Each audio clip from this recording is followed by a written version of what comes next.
Good evening, welcome to Repair. So I've moved to a marginally different location for the filming of this one because there's a bit more room is the long and short of it. So I'm still working on this Asus. I've done a couple of videos on it now. It's an Asus X553M. You've seen me already replace the trackpad on it. You've seen me do the hard drive replacement on it. So we're verging on repaired now. So my next couple of videos are going to be around the screen and the motherboard. So I know that it's got a slightly dodgy DC jack on it, so we're going to do that in a video or two's time. But for the meantime, I'm just going to get the screen sorted out. So hopefully this comes across on camera. But the screen is rather broken, as you can see. Lots of damage over here, and it needs a bit of TLC. The hinge cover is also missing, so we'll get that fitted in this video. So first thing we're going to do is get this screen out. This couldn't really be easier, to be honest with you. It is a couple of screens, and then we can pull the bezel. A couple of screws, and then we can pull the bezel off.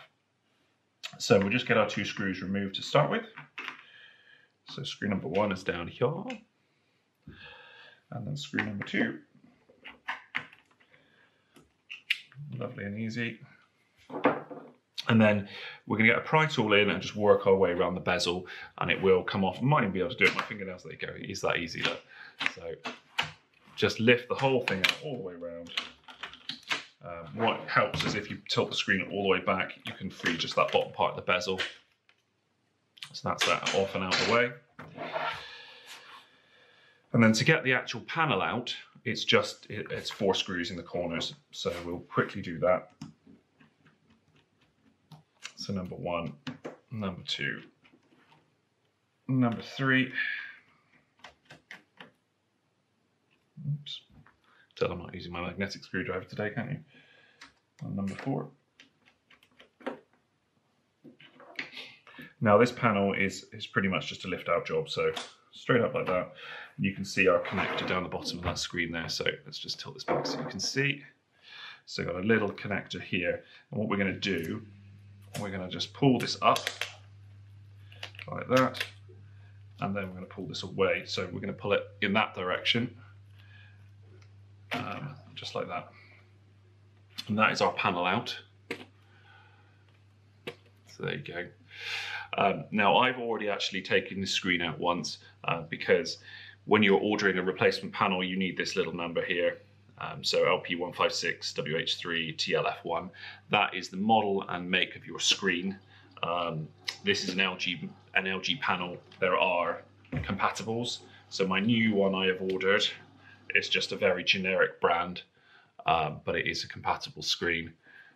It's obviously not a matte, it's a shiny one, but I'm not really fussed. So I've just ordered whatever I can get my hands on for the cheapest. This panel was 50 quid. So it's not the cheapest beast in the world. There are cheaper ones, but for me, this is fine. So, new connector here. So what we're going to do is literally slide it back into the bottom of this screen. Now the bottom piece of the screen will move a little bit, so just be careful, just be gentle with it. And you might just need to wiggle it in a little bit with your nails. So that's done. And in place. Make sure it's nice and tight. And then obviously just pull your tape nice and tight, and that will give it a bit more to hold in place. And then what we're going to do, we'll tilt our panel up back onto the screen like that. I'll tilt this up so you can see. And then just keep an eye on your cable down the bottom here. Make sure it's running the little cable run that's down here, so it's neat and it's not going to move. So actually that needs to come out one. Let's use our screwdriver. Just lift it over there. So there we go. That's not going anywhere now. And then what we will do from there is just get our corner screws back in. Oops. Switch screwdriver. It's not the right size screwdriver, but it will do to get it started, and then I'll switch over.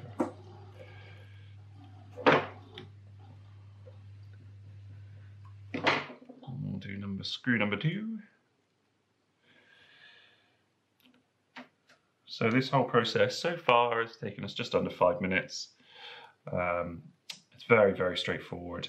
The novice repairer can do this. It's not one that you need to take to a repair shop at all.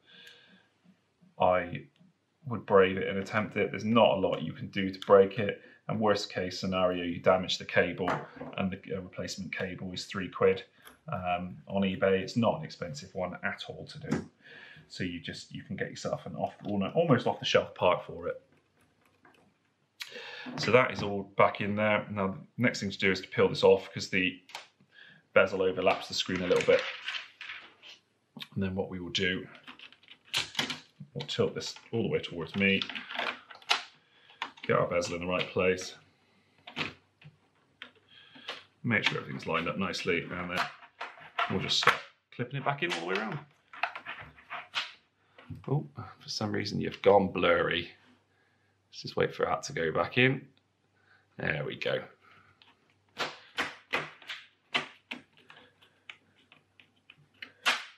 All the way back along there.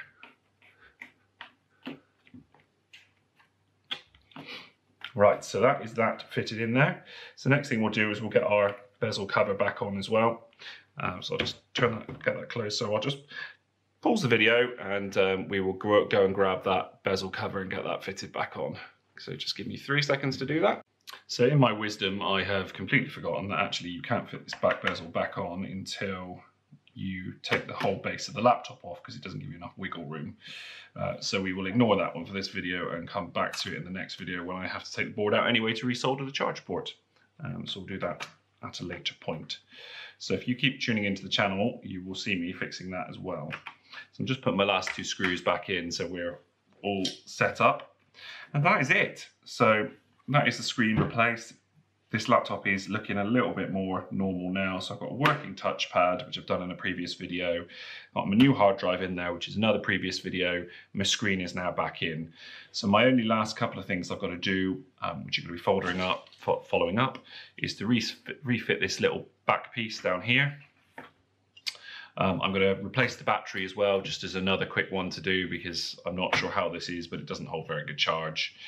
And I'm going to redo the charge port as well. It does sort of work when you plug it in, but it's not great. So I'm going to get that done as part and parcel. And then we will be laughing, because this laptop will be back up to full repaired state and ready to go.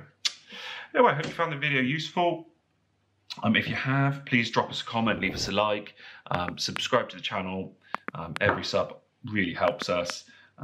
We are verging on the cusp of 1,000 subscribers now, so that'd be really good to hit that milestone, and then I can keep producing hopefully useful content.